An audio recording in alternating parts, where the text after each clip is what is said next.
ሰላም እንዴት አደራችሁ እንዴት ዋላችሁ እንዴት አመሻችሁ በተለያየ የዓለም ክፍል ሆናችሁ ይህንን ስፖርታዊ መረጃ እያደመጣችሁ ላላችሁ ለሁላችሁም ሰላምና ጤናን እመኝላችኋለሁ። ውድ ቤተሰቦች ትናንት ምሽት የዓለም ዋንጫ አንድ ተጠባቂ ጨዋታ ተደርጓል። አውሮፓዊቷ ሀገር ፈረንሳይ እንዲሁም አፍሪካዊቷ ሀገር ሞሮኮ ወደ ግማሽ ፍጻሜ ለማለፍ ጨዋታቸውን አድርገው ነበር። እናም ፈረንሳይ ሞሮኮን በማሸነፍ ለዓለም ዋንጫ ግማሽ ፍጻሜ ማለፏን ከወዲሁ አረጋግጣለች። ስለ ጨዋታው አንዳንድ ነገሮች ልበላችሁ፣ እንዲሁም ከጨዋታውስ በኋላ ምን ተባለ የሚለውን በአጭሩ ተመልክተን ወደ ሌሎች አጫጭር የስፖርት መረጃዎች የምንሻገር ይሆናል። ቪዲዮን ላይክ አድርጉት፣ እንዲሁም ለዚህ የዩቲዩብ ቻናል አዲስ ከሆናችሁ ሰብስክራይብ በማድረግ ተቀላቀሉን። ቀጥታ ወደ ስፖርታዊ መረጃዎች ስንሻገር በዓለም ዋንጫ ሩብ ፍጻሜ ፈረንሳይ ሞሮኮን ትናንት ምሽት 2-0 በማሸነፍ ግማሽ ፍጻሜውን ተቀላቅላለች። ፈረንሳይን አሸናፊ ያደረጉ ግቦችን ደግሞ ኪሊያን ሙባፔና ኦስማን ዴምቤሌ ማስቆጠር ችለዋል። ፈረንሳይ በተከታታይ በሶስት የዓለም ዋንጫ ውድድሮችም የግማሽ ፍጻሜ ተፋላሚ መሆን ችላለች። የሞሮኮን ከውድድሩ መሰናበት ተከትሎ የአፍሪካ ሀገራት የዘንድሮ የዓለም ዋንጫ ጉዞም አብቅቷል። የሙባፔን ፍጹም ቅጣት ምት ትናንት ምሽት ያዳነው ያሲን ቦኑ በዓለም ዋንጫ ታሪክ ብዙ ፍጹም ቅጣት ምቶችን ማለትም አራት ፍጹም ቅጣት ምቶችን የማዳን ሪካርድንም ተጋርቷል። ኪሊያን ሙባፔ ትናንት ምሽት ካስቆጠረው ጎል ጋር አጠቃላይ በውድድሩ 8ኛ ጎሉን በማስቆጠርም ከአርጀንቲናዊ ኮከብ ሊዮኔል ሜሲ ጋር የኮከብ ግብ አግቢነቱን ደረጃም መምራት ጀምሯል። ፈረንሳይ በግማሽ ፍጻሜው ዛሬ ምሽት የስፔንና የቤልጂየም አሸናፊ ይታወቃል። እናም በቀጣይ ከስፔን ጋር ወይንም ደግሞ ከቤልጂየም ጋር የምትጫወት ይሆናል። ቤተሰቦች ዛሬ ምሽት ስፔንና ቤልጂየም ለግማሽ ፍጻሜ ለማለፍ ጨዋታቸውን ያደርጋሉ። የጨዋታውን ውጤት ቅድመ ግምታችሁን ኮሜንት መስጫ ቦክስ ላይ ጻፉልኝ። ኦስማን ዴምቤሌ ትናንት ምሽት 5ኛ የዓለም ዋንጫ ጎሉን በውድድሩ ላይ ማስቆጠር ችሏል።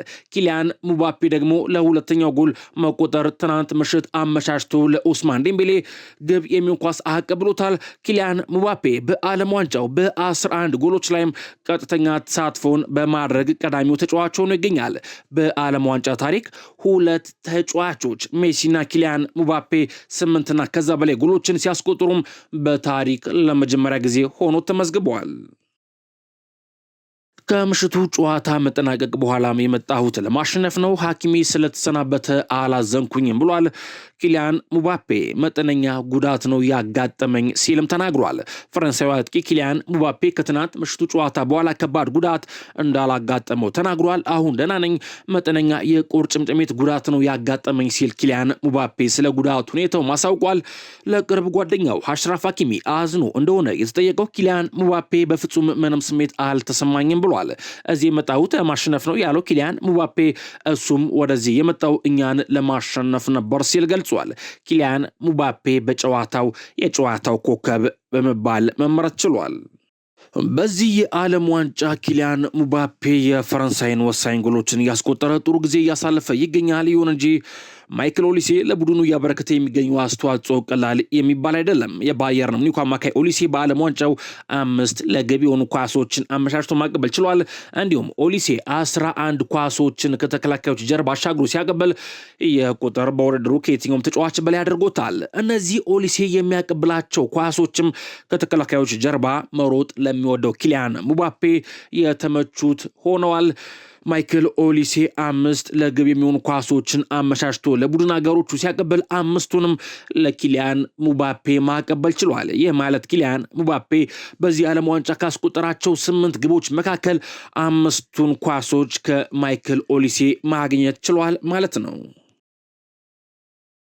የትናንት ምሽቱ ጨዋታ ከመደረጉ በፊት የሞሮኮ ደጋፊዎች ተጫዋቾችን ለመረበሽ ሞክረው ነበር ተብሏል። የሞሮኮ ደጋፊዎች የፈረንሳይ ብሔራዊ ቡድን ተጫዋቾችን ለመረበሽ መሞከራቸው ተገልጿል። ደጋፊዎቹ ከበሮ በመምታትና ርችቶችን በማስጮህ ተጫዋቾቹ በጥሩ እንቅልፍ እንዳይተኙ ለመረበሽ መሞከራቸው ተነግሯል።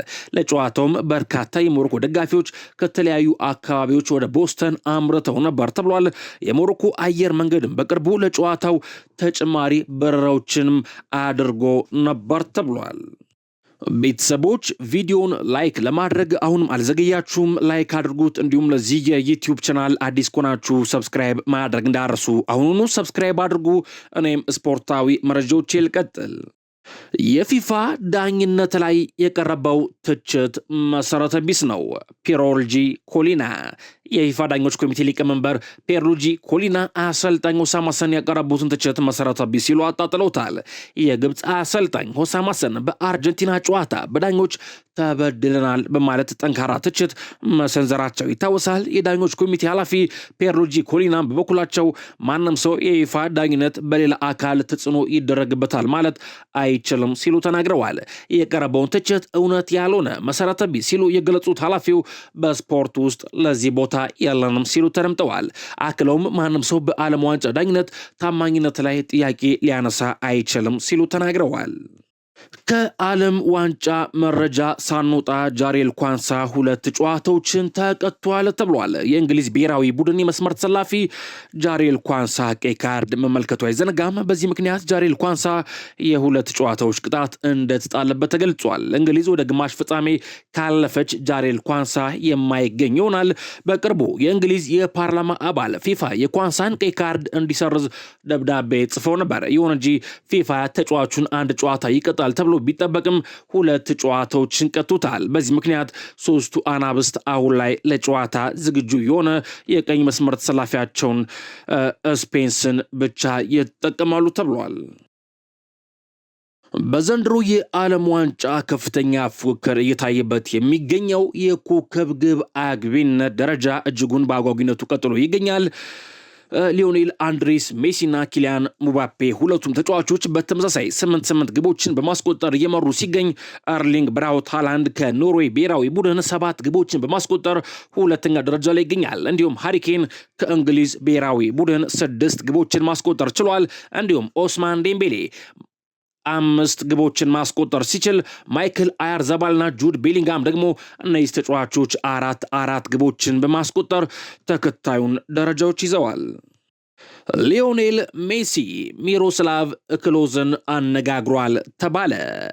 አርጀንቲናዊ ኮከብ ሊዮኔል አንድሬስ ሜሲ ዓለም ዋንጫ ከፍተኛ ግብ አስቆጣሪነት ሪከርድን ከሚሮስላቭ ክሎዝ መረከቡ ይታወቃል። ሊዮኔል ሜሲ ሪከርዱን በእጁ ካስገባ በኋላም ለጀርመናዊ ተጫዋች ሚሮስላቭ ክሎዝ ስልክ ደውሎለት ነበር ተብሏል።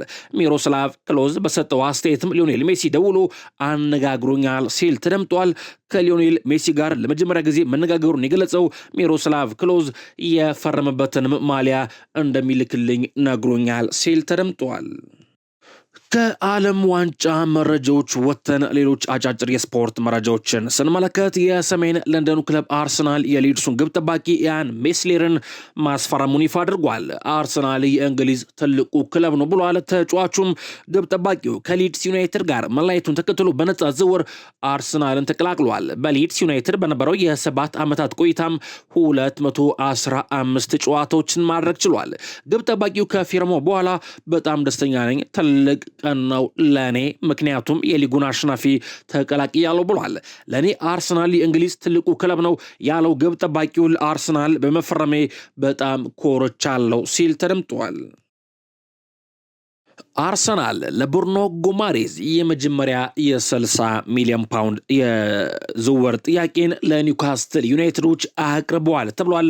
ኒውካስትል ዩናይትዶችም የአርሰናልን ጥያቄ ውድቅ አድርገውታል የተባለው ኒውካስትል ዩናይትዶች ብሩኖ ጉማሬዝን ለመሸጥ ፍቃደኛ አይደሉም። ነገር ግን ለመሸጥ ከተገደዱ ከ75 ሚሊዮን ፓውንድ በላይ ይፈልጋሉ ተብሏል። ቤተሰቦች ትናንት ከሰዓት በነበረን የስፖርት ዝግጅት ፕሮግራም ላይ አርሰናሎች ብሩኖ ጉማሬዝን በግል ማነጋገራቸውና ብሩኖ ጉማሬዝም ኒውካስትል ዩናይትዶች እንዲለቁት ጥያቄ ማቅረቡን እንዲሁም ብሩኖ ጉማሬዝ ለአርሰናል የ5 ዓመት ኮንትራት ለመፈረም መስማማቱን መረጃ አድርሻችሁ ነበር። እናም አሁን አርሰናል ብሩኖ ጉማሬዝን ለማስፈረም ለኒውካስትል ዩናይትዶች ጥያቄ አቅርቦ ውድቅ ሆኖበታል ሲል ይሄንን መረጃ ሚረር ስፖርት ዘግቦታል።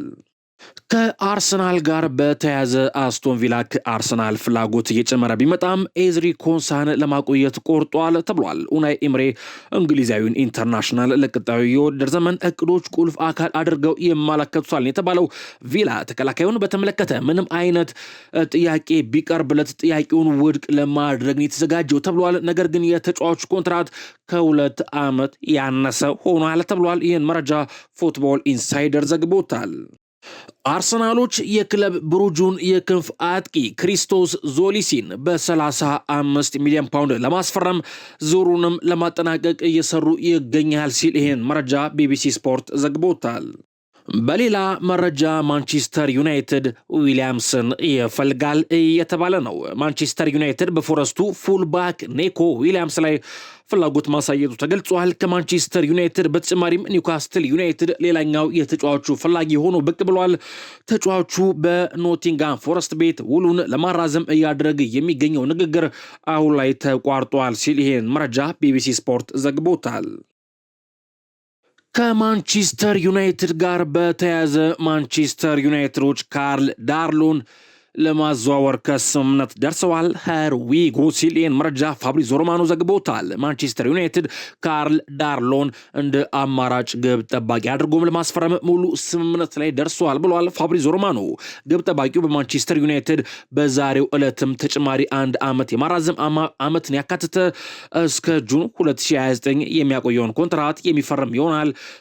ዊጎ ሲል ይህን መረጃ ፋብሪዞ ሮማኖ ዘግቦታል።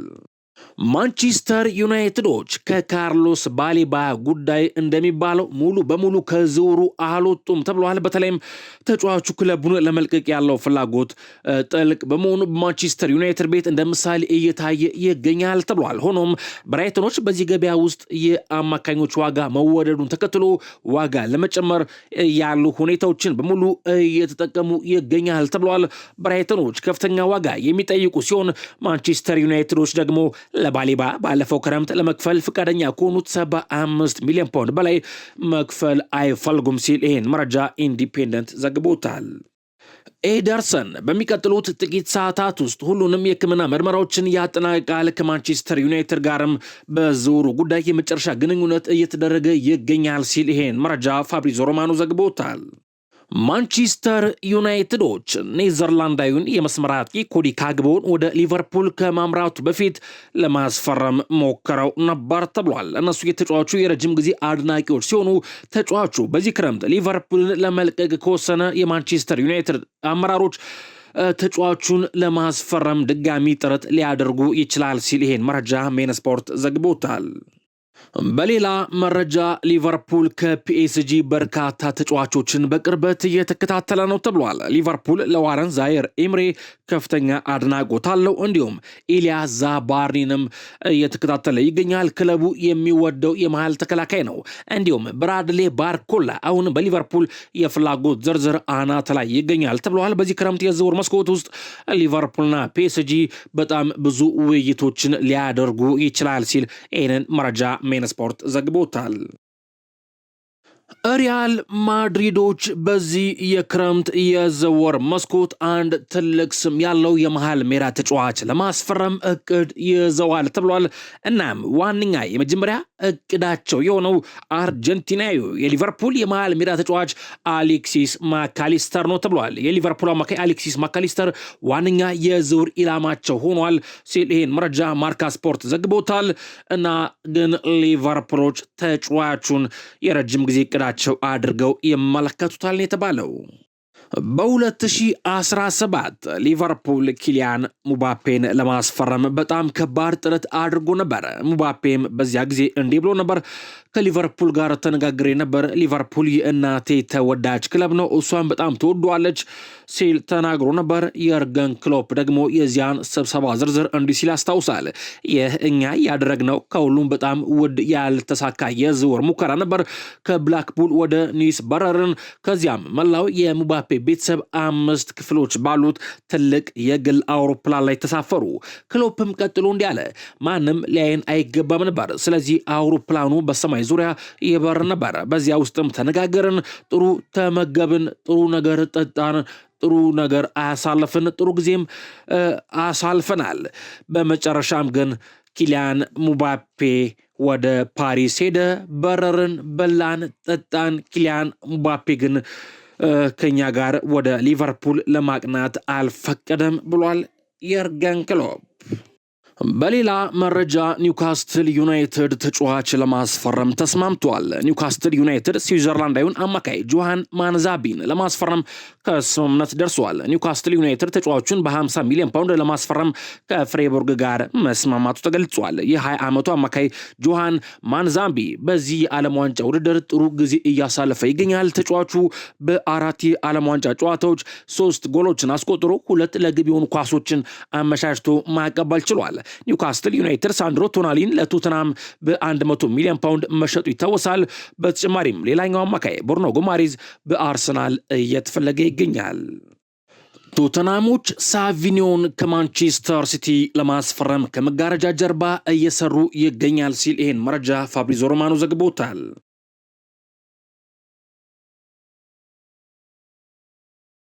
ለሰዓቱ ያስኩላችሁ አጫጭር የስፖርት መረጃዎች እነዚህ ነበሩ። ሐሳብና አስተያየቶቻችሁን ኮሜንት መስጫ ቦክስ የጻፉልን። አብራችሁን ስለቆያችሁ ከልብ አመሰግናለሁ። በሌሎች የስፖርት መረጃዎች ተመልሰን እስከምንገናኝ ሰላምና ጤናን እንደ ሁልጊዜውም እመኝላችኋለሁ።